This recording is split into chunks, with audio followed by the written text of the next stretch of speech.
is just, we're asking voters to settle a lawsuit, which is... That's a weird one. I mean, as a lawyer, that's a great line, by the way. That's not just a great line, it's a great... You need to say that, that's good. Tom, will you refresh that page?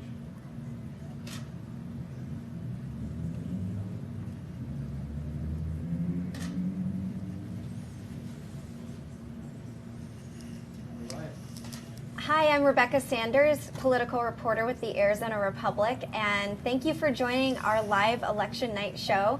We're doing these every election night now to bring you the early results and also just a discussion with supporters and opponents of the propositions that were voted on today to explain the arguments and also looking forward. If a proposition fails or passes, what's going to happen? So right now we're going to turn to Proposition 123. This is the education funding measure. And with me right now is Pearl Chang Isa, who is with Expect More Arizona, the president of it. And you're a big supporter of Prop 123. You've been, as you said, phone banking all day trying to get out the vote for this. And we've also got Tom Ryan, an attorney who has been working with the No on Prop 123 campaign. Good evening. So thank you both for being here. Thanks so much for having us, Rebecca. Let's start with you, Pearl. Can you give us the history, lay out for us, why are we fighting over education funding right now? What brought us to this election? Yeah, this is just such an important issue. During the Great Recession, Arizona was one of the most deeply cut states in public education, and there couldn't be a more important issue on the minds of voters right now. And we talked to voters all over the state, we've polled them, and we know that education is now the #1 issue, and specifically funding education. It doesn't matter if you're a Democrat or Republican, people want to see K-12 education get funded. And so in the backdrop of the recession, what happened was that there was a lawsuit where the state didn't pay the schools for inflation money that was owed. So some school groups, the Teachers Union, the School Boards Association, the School Boards Official, filed a lawsuit against the state. And they were going through a very long process, many years, of trying to get to an outcome when last year the courts asked them to enter into a mediation process. Mm-hmm. And so what voters were asked to consider today was the settlement of that mediation process, which was basically $3.5 billion going to schools over the next 10 years, which would be paid out in part through the State Land Trust and then in part through the general fund.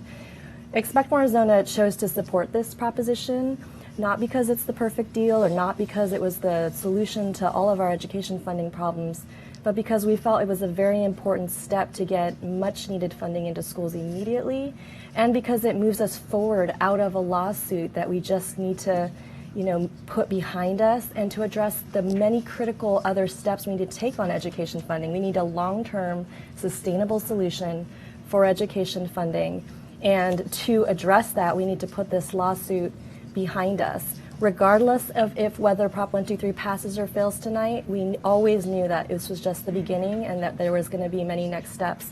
But we certainly hope that it passes, because the people impacted most by this today are teachers and students who are in the classroom who have not seen resources for a very long time.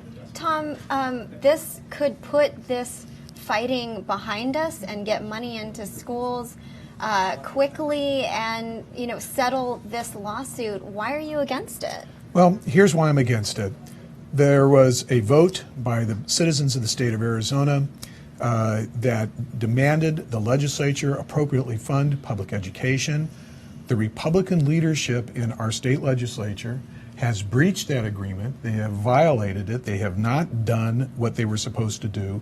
And now the Republican leadership has come back and told the teachers, hey, we're going to take from the kids' trust fund to pay you now.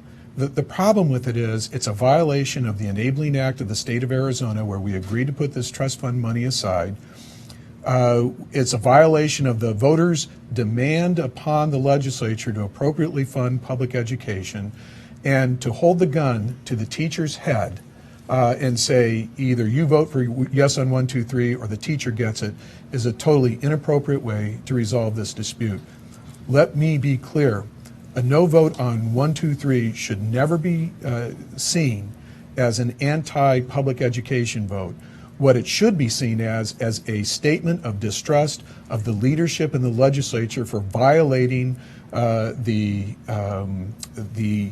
initiative that we voted on when we said fund public education, including for inflation. Okay, but as Pearl told us, this was mediated among a wide group of stakeholders with very different interests. And, what makes you think that you're going to get a better deal when this is a compromise that, many people have agreed to? It's time to start holding the leadership in the legislature accountable for their misconduct as it relates to the funding of public education in the state of Arizona. Jeff DeWitt, our state treasurer, on April 20th announced that we had $400 million in cash deposited into our account, more than any time before in Arizona history. The $300 million necessary to settle this lawsuit could have been paid and still had $100 million left over. We keep cutting taxes in the corporate taxes, not necessarily individual taxes, but corporate taxes, only at the damage of public education funding in the state of Arizona. Our priorities are misplaced. We're funding prisons. We're giving $5 million to economic freedom schools that are nothing more than Koch economic theory schools in our universities. These kind of priorities are misplaced. I do agree with Pearl that we need to be funding public education. We shouldn't be shortchanging our teachers in our classrooms. But you think that this will send a message and lawmakers will make different decisions than they have already? Well, I think a no vote on 1, 2, 3 will be a very serious statement of mistrust towards the leadership in the legislature. Absolutely. Pearl, one of the doubts that I heard at the polls this morning was about where the money would go if this proposition passes. And I even had teachers saying, I don't know if this is really going to go to the classroom and to teacher salaries, or it might only be about a quarter of the money or half of the money. How do you reassure people that this isn't just going to go into administrative spending and, how does it go to the kids? Yeah, well, the money would float through our state's funding formula. So what that means ultimately, and there weren't any strings attached, so what that means ultimately is that districts, school boards would decide at the local level where they would put their funding. And we don't have a comprehensive survey on this, but we've talked with dozens of school districts who actually had to approve 2 versions of their budget because they're actually mid-year right now, and the funding starts flowing in June.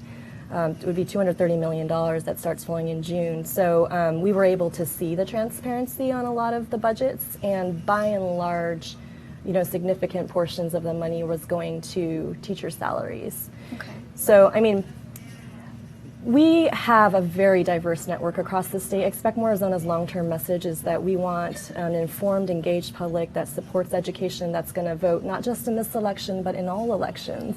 In part it's that we need to turn out the vote so that we are always electing people and supporting policies and programs that are going to move education forward.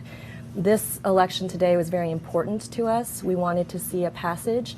At the same time, it was one piece. There are many other things that we need to accomplish in order to get a long-term funding solution for education in place.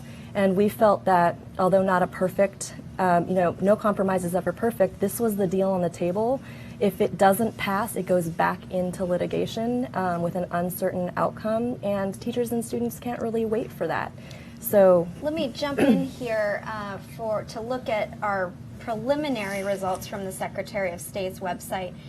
We've got on Proposition 123, which is what we're talking about, the education funding.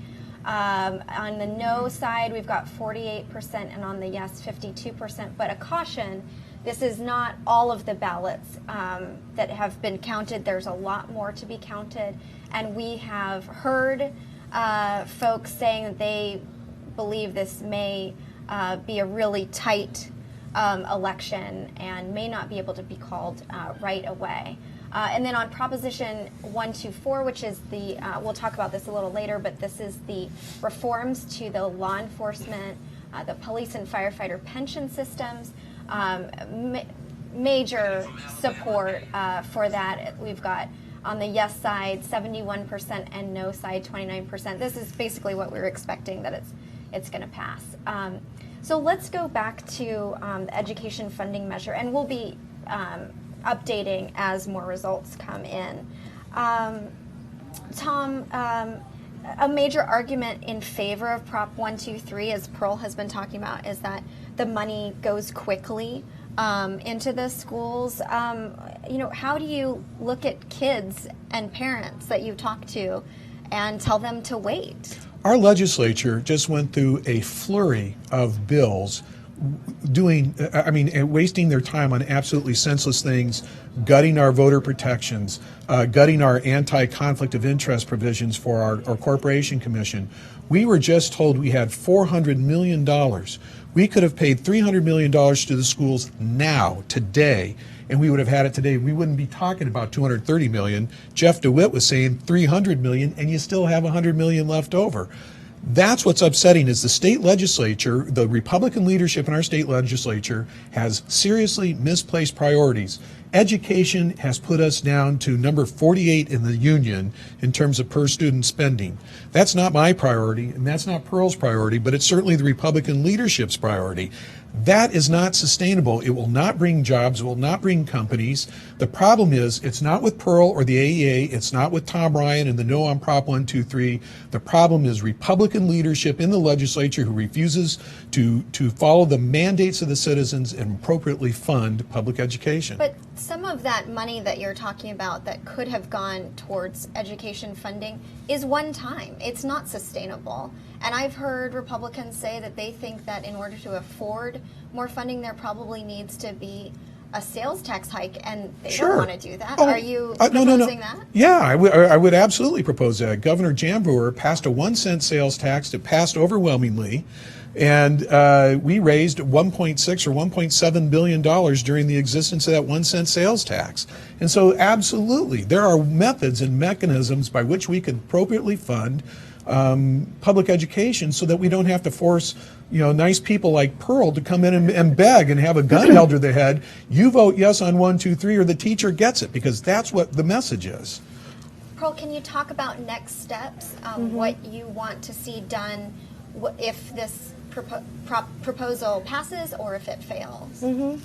Well, a big message from Expect More Arizona is that we need people in Arizona to be informed and engaged on the education issues. One of the most important things that you can do to support education is to vote. And so, our message the whole time has been vote yes on Proposition 123, and then vote in August, and then vote in November, and vote for people who are going to support the education issues that you believe in. This is part of a longer term picture. But on the funding side, we really need a long-term sustainable funding plan, because Proposition 123 is a 10-year plan. And so we need to be looking at the future at what are the sources of revenue. One of them is going to be looking at renewing and updating Proposition 301, which is a 0.6% sales tax, which is actually $600 million a year for public education. So we feel like we can build on this momentum, and regardless of what happens tonight, we've got to renew Proposition 301. We need to attract and keep great teachers in this state. We are having a mass exodus of great teachers. And part of the issue is that we're at the 75th percentile for teacher salary in this country, and that's hard to compete. Salary is only part of it. There's professional development, there's the culture of the school, there's mentorship, but we need to make sure that we can keep our great teachers here. And then we have just gone through raising our standards in this state, and that's the other thing. We've spent the last few years asking more of schools and teachers and kids. We've raised the bar, and so now we need to make sure that they have the resources to do it. And when you talk about the August and November elections, are you talking about supporters from the 123 campaign actually targeting candidates and participating in those elections to oppose or support certain candidates? Expect More Arizona is a 501c3, so we only do issue advocacy. We don't get involved in candidate elections. But what we're encouraging people to do is to just become more informed on the education issues so that they can hold their elected officials accountable and support people that they believe are going to align with their beliefs. Can I build on that? You should Quickly.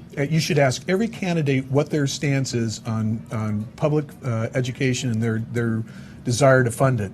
And anybody who's not willing to do that, you should not be voting for them. It's Ask them that if simple. they're willing to support renewing Proposition 301. I agree.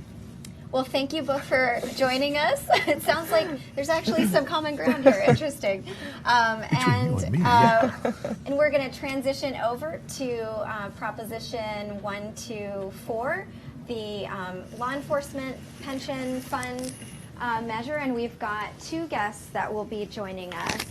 And again, this looks like it's going to pass with flying colors. And Prop 123, which we were just talking about, is going to probably be a tighter result, and we're waiting to hear if that's going to be called. So coming up to join us are State Senator Debbie Lesko, Republican from Peoria, and thank you so much for joining us. We're waiting for the camera to come up. All right, there we go.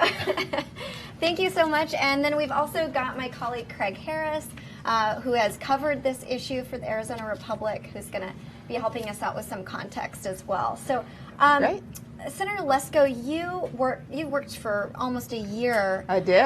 With public safety, firefighter unions and police unions and politicians. What problem is Prop 124 looking to fix? Well, first of all, let me say, yay, that it looks like we're going to win. Congratulations. We're going to win. So that's a very good thing. Basically, it's called PSPRS, which is our Police Officer and Firefighter Pension Fund, is at 49% funded. And so it's supposed to be at 100% funded. And so it's really in bad shape. And so we really needed to work to reform this, to sustain the fund so that it was there for the firefighters and police, but we also wanted to protect the taxpayers. And so that's what my goal was. And so we started in February of 2015, and the first meeting was a little contentious, I have to say, because we had conservative people in the room, and we had the union folks in the room, the firefighters and different law enforcement unions. And, past experience, they didn't always get along, and so there was a little bit of a trust issue, but we worked through it. And after a year, we really knocked out a negotiated agreement, and just about everybody, in fact, everybody was on board. And so I really expected that this would pass, but I'm very thankful, and I'm thankful to everybody that worked so hard with me on this. So you're trying to shore up a fund that needs to be able to have money to pay these pensions. Yes. Does this proposition include cutting benefits for police and firefighters? How do you shore up a fund and keep,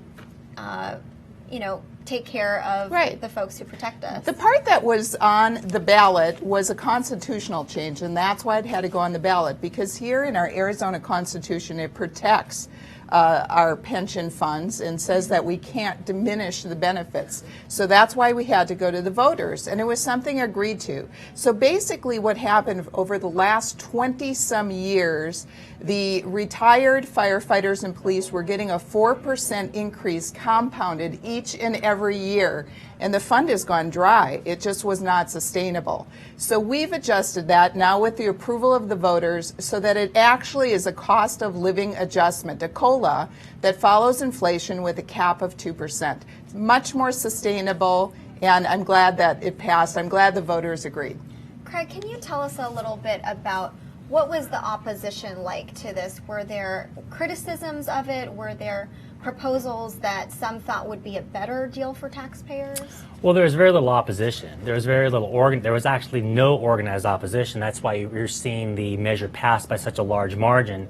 And you have to give Senator Lesko credit for putting together a large group of people. I mean, who would have thought that Republican leaders would get along with police and firefighter unions? So that is that's a very good credit. The criticism of this is that from folks like ATRA or from the Goldwater Institute is it doesn't quite do enough. Arizona Tax Research Association, right? Fiscal conservatives. Fiscal conservatives, right. Their view is that it doesn't really quite do enough, and most of the savings are back-loaded, and that's why they weren't really thrilled about this. This does likely save money. Now, there's a little wrench that might be thrown in this. There's an issue before the state Supreme Court that is ruling on the constitutionality of a 2011 pension reform law that actually went further than this. And the ruling on the constitutionality, now if the court upholds that law actually would have saved more money than Prop 124. Now, but if the court says that's unconstitutional, then Prop 124 does save a little bit more money for taxpayers. It sounds like we almost have this situation in both of these propositions where there could be court decisions to settle matters, but the uncertainty is driving diverse groups together to try and solve the problem together. Yes, and actually right? there were previous court rulings that basically were unfavorable. So most people thought that the next court hearing, proceedings may be unfavorable, although you don't know. I don't want to jinx something, but, it was really important that we get together and try to solve this problem, because not only the part that the voters saw in the ballot measure, but we've done other things that just needed legislative approval. And that was moving forward for new hires, and that really helps the system too. So it was a whole package. It was a package part that the voters saw on the ballot that affects existing employees and retirees, but there was another whole portion of reform that is for new hires that goes forward. And so as a whole, it was really good reform. Does that mean that there's no more work to be done on this issue, or is there more to be done on, for instance, the short-term savings for taxpayers, maybe increasing that, or? I think we're pretty much done, at least for the for the near term, and this is probably as far as I'm going to be in the legislature, on the PSPRS, which is the Public Safety Retirement System. But there are other retirement systems in the state that may need a look. There's CORP, Correction Officers Retirement Plan, which we may need to look at reforming that as well. And then the best funded one is ASRS, Arizona State Retirement System, and that may need some reforms as well. But one step at a time. I took on the hardest one first. So you're going to take on those others and use this as a kind of a baseline? Well, we'll see. We'll see. But I think this is a good effort. It was a good collaborative effort. Actually, I've been told the first in the nation where conservatives got together with unions and worked it all out for the betterment of everyone. I mean, does that make you optimistic for Yes, the future? life is good. Life is good. Okay, anything else you want to add, Craig? Well, the one thing about Prop 124, and congratulations, that's a very Thank big you. win. That's Thank a huge you. win Thank you, regardless. Craig. One thing that it doesn't deal with is the Arizona State Retirement System, which deals with teachers and government employees, and that system is very healthy. And part of the reason that system is very healthy is those retirees have not got any cost of living raise in over a decade, and they would argue they've been unfairly treated. So their system is much better funded. The costs are much lower. They're going down, and so that's in a much better shape. Like Senator Lesko said, the public safety personal retirement system is, in all respects, not very healthy at all. It only has about half the money that's needed to pay current and future pension liabilities. But this is a step. This will help at the end. It will save some money. It's just a matter of how much it will save down the road. Great. And then we've got a little bit more information about the Prop 123. We're still on the Secretary of State's website looking at about 49% to 51%. Our Republic prognosticators, who are sending me text messages right now, are saying that they are estimating that we've got about 68% of the ballots in that they are expecting, and it may be too close to call for a long time tonight. It's only separated by about 12,000 votes right now. So it looks like we're going to have to close up our show before we know, but stay with azcentral.com and we will have the results as soon as the election is called, and we'll have a lot of follow-up on what's next. Thanks for joining us. Great, and I hope 123 wins.